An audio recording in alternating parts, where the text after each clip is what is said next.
Welcome to the Hooligan Nation, a KISS-Centric podcast. I'm Anthony. Hey Rocco, how you doing? Oh, we're back for another Wednesday bonus segment. This week's bonus segment is about our journey through the KISS album reviews, what we learned, and what, if anything, has changed. I think a lot's changed actually. I think a lot has changed too, which is part of the interesting part of this. I think both of us came into this with a certain set of opinions and ideas, and I won't speak for you, but mine have greatly changed over the journey.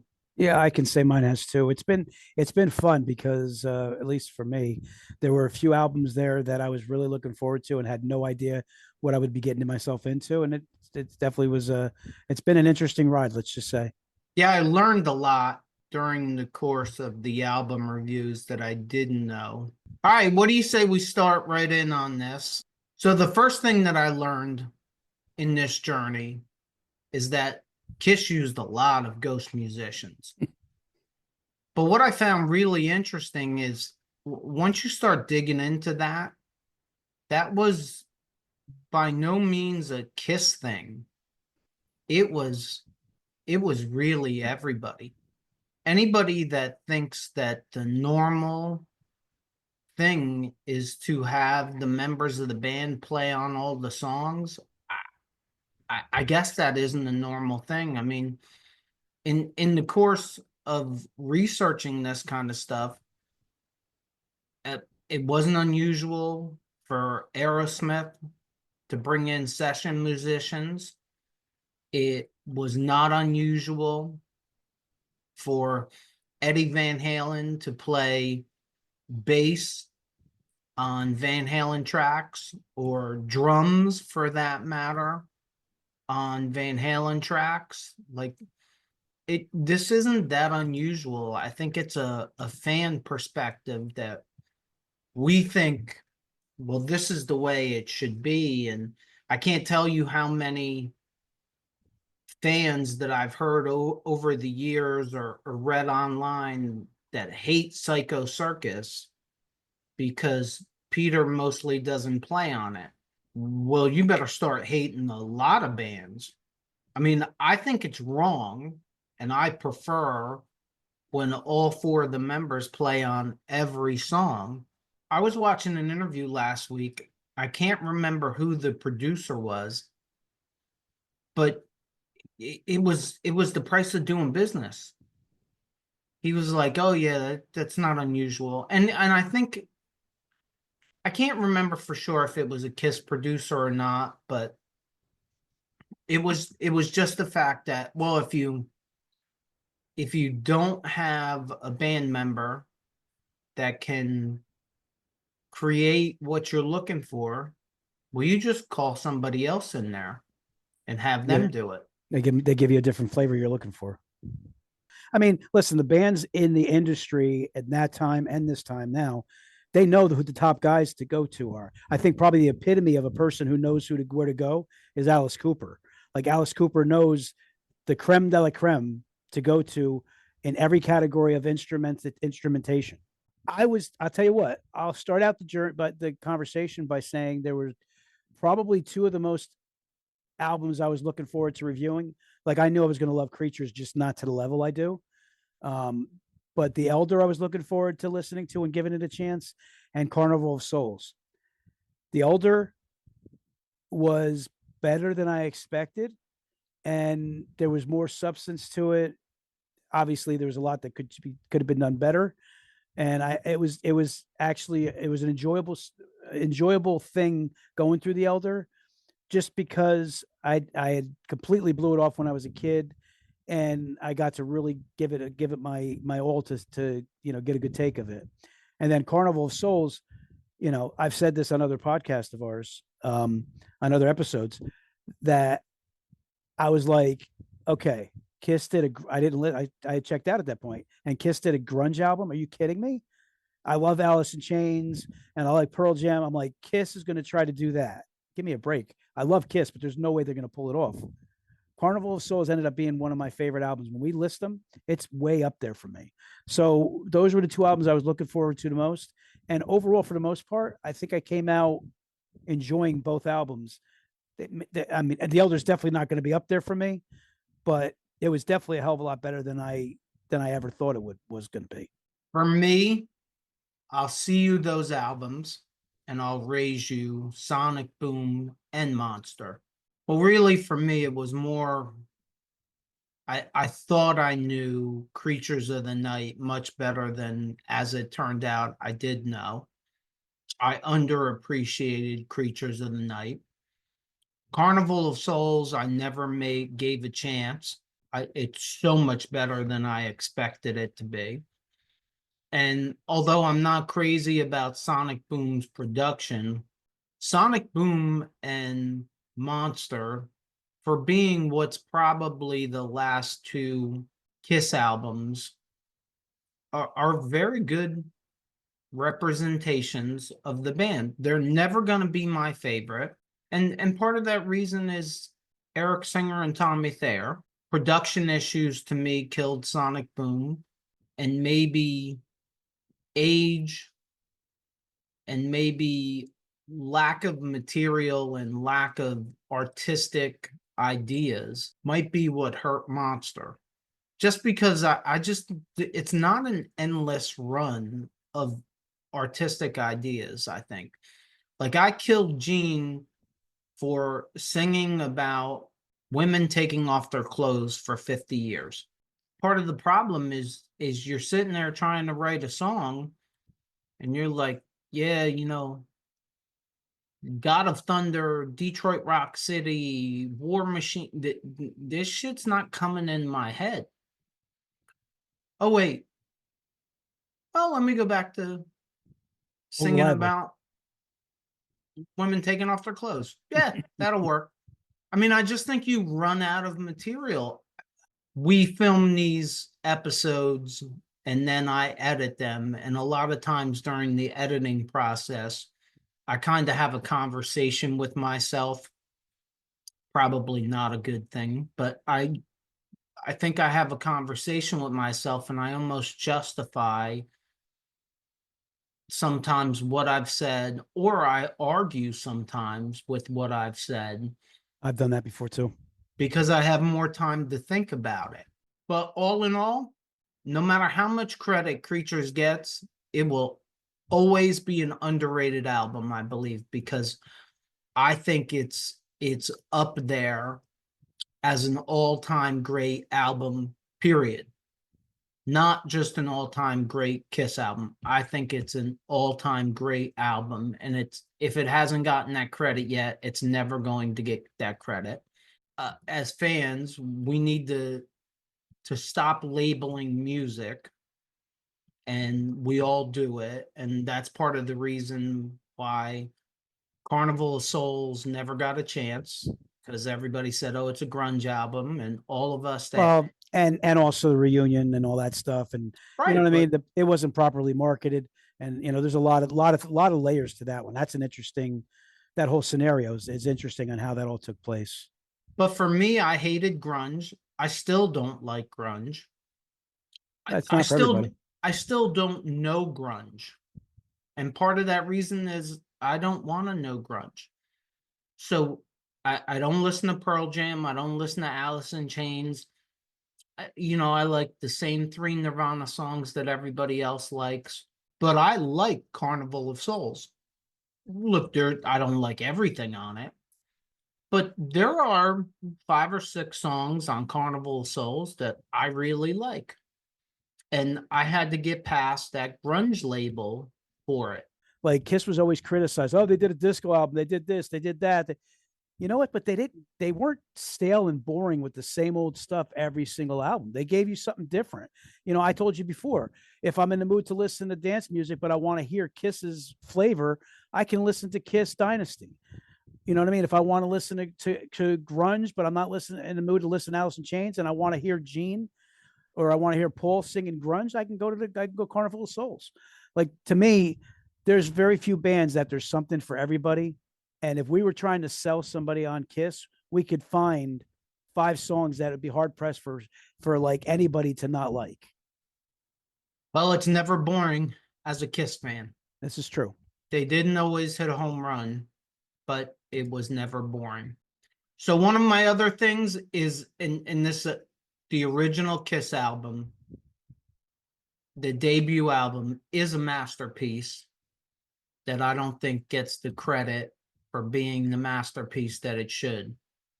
Strutter, Nothing to Lose, Firehouse, Cold Gin, Deuce, 100,000 Years, Black Diamond, all great, great songs that I never gave it the credit that I now give it for being the masterpiece that it is. And you just saying that, it hit me a certain way. You just saying that, it hit me a certain way because I don't think it hit me a certain way because I don't think that, like, I got to go back and look at some of these albums again because I have Creatures of the Night so much in my head, and I love Lick It Up too is still sitting there too. But it's been so long since we reviewed the first album, and you just named all those songs. It makes me like question now. I'm like, how can that very first album not be my all-time favorite? Well, There's you're not. only going to be allowed to have one all-time favorite. I know, but think about it. Think about the songs that you listed off of that very first album. I have. It's incredible. Right. I mean, and you discussed this. I remember vaguely when we did the episode, how I was like, it's amazing how they had all that, but you were how they had all that good songs on the very first album, but they also had the longest amount of time to put those songs down on that first album. If you last the test of time, that's really the barometer to greatness. You name those songs as you just now, like literally just now, as we're talking about it, you listed those songs, and I'm waiting for you to list a song on that album that's not like. Well, I didn't list 2 songs. I mean, in fairness, I didn't list 2 songs. Kissin' Time.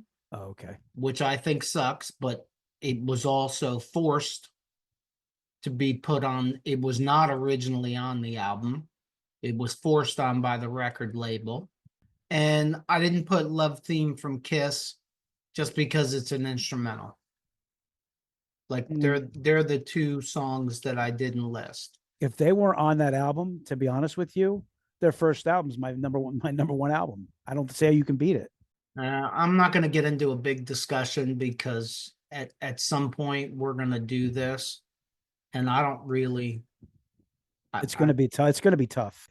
I come out of this too respecting them as musicians so much, and I know that Gene doesn't like to take credit for his musicianship, but to me, I don't think a lot of bands could be able to be versatile and be able to pull off, even if you don't like the albums, the Carnival of Souls, and you don't like The Elder. Listen, The Elder is not everybody's cup of tea, but they challenged themselves musically very much on that album. And I think that they always try to recreate themselves, and that's not easy to do. So I respect them all. Me personally, I respect them so much more, even more now after doing this as musicians.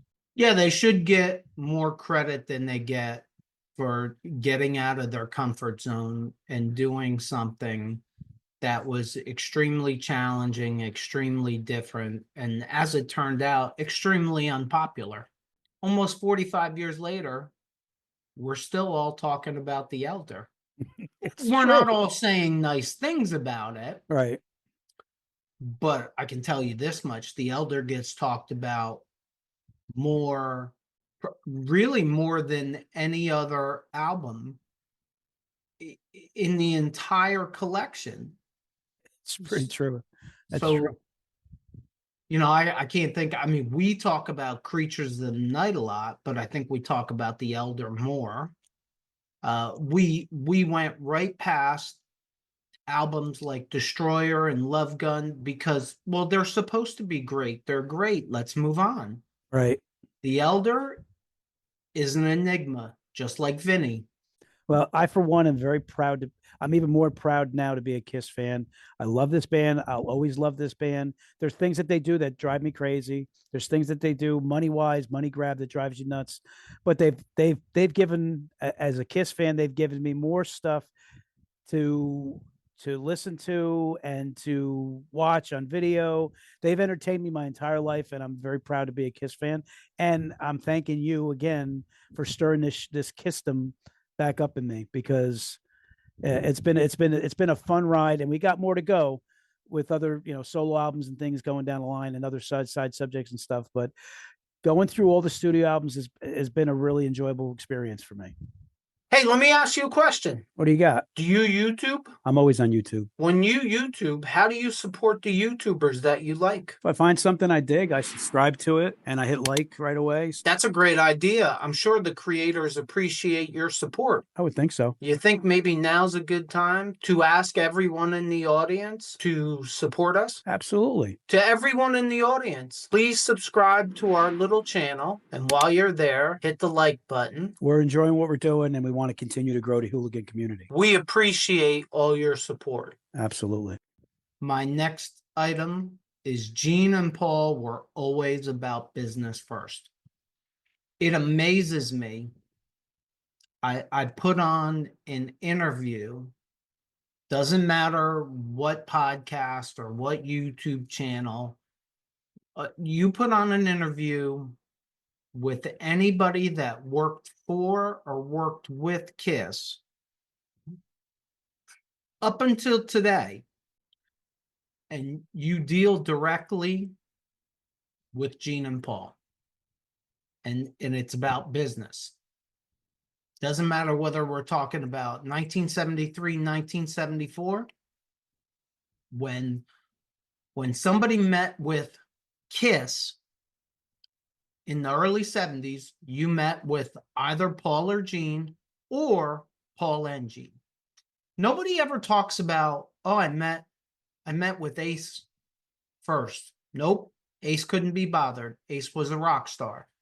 Oh, I met with Peter first. Nope. Peter couldn't be bothered. Peter was a rock star. Everybody, and most of the time, and this may shock you, it shocked me, all through the years, doesn't matter whether we're talking about the 70s, the 80s, the 90s, the 2000s, the 2010s, the 2020s, most of the time, first meeting, I met with Gene. Oh, who'd you meet with first? I met with Gene first, and then I met with Paul. Like 1985, 1986, everybody talks about, oh, Gene was checked out. Gene might have been checked out artistically. Gene might have been checked out musically. Gene might have been checked out mostly physically. But business-wise, Gene doesn't seem to have been that checked out. There isn't one instance where somebody said, oh, I met with Ace. Or, oh, I met with Peter. Not one time? You mean not one time the four band members were somewhere, anywhere, and Paul said, oh, I'm busy tomorrow, and Gene was like, oh, I have something tomorrow. Hey, Ace, can you go talk to this costume designer? Nope. Didn't happen. Was 100% Paul and Gene. They didn't say, hey, you're our manager, go manage. Like, we have better things to do. It seems to me like they never did that. It seems to me that, again, there are times where shade is thrown on Gene and Paul for doing Peter and Ace dirty in some ways. But there's also another aspect of it that never gets talked about. They were the core, and they were the consistent force to make those decisions so that Peter and Ace could be rock stars and just focus on playing. I would think it had to create problems, but maybe it didn't, because Paul and Gene are such control freaks. KISS was always Paul and Gene's band. Yep. There's a lot of assorted people that talk very good about Ace and Peter. And then there's then there's some people that in the course of talking to them, they're like, yeah, I never met Ace or Peter. How did you never meet them? Like, that's amazing to me. Like, Dennis Wallach was an art designer for, I guess, for Glickman Marks, and somehow he was involved with a coin management. And every interview you listen to or watch from him, it's Gene and Paul, Gene and Paul, Gene and Paul. Did you ever see Ace or Peter in the Glickman Marks office? No. Did you ever see them at Bill Coin's office? No. But Paul and Gene were there. Oh, Paul and Gene were there almost every day. I don't I mean, know whether to but look at that as Gene and Paul had to control everything, or Ace and Peter were so uninterested in the business end that Gene and Paul had to step up. And did Ace and Peter create the problem, or was Paul and Gene the problem from the beginning because they have to control everything? yeah, I think honestly, there's probably a little of both. I mean, they're definitely control freaks. So I could see it could have been one of those things where it was the dynamic the way it started. And maybe in the beginning, Ace and Peter were comfortable with it. If you're listening to us on any of the podcast platforms, please leave us a review. And if you just found us, check out our past episodes.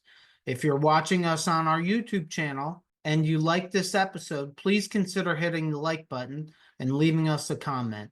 Hit that subscribe button so you don't miss any future episodes, and check out these episodes right up here somewhere. As always, if you made it this far, thank you for supporting us, and don't forget, if it's too loud, you're too old. Peace out, Hooligan Nation.